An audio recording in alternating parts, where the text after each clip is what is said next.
പഠിക്കാതെ നീ മീനെടുത്ത് ഇട്ട് നിൽക്കാം.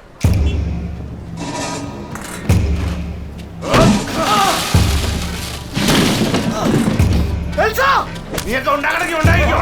അത് നമ്മുടെ നെഞ്ചത്ത് കയറിയോണ്ട. തോമാ അടിച്ചൊതുക്കണ ഈ നായിന്റെ മക്കളെ. നീ ആരെയാണ് പഠിപ്പിക്കണത്? അടിക്കണ മക്കളെ അവന്മാരെ. അവള് ഗുണ്ടാളെ അയച്ചിരിക്കണ എന്റെ മക്കളെ അടിക്കാൻ.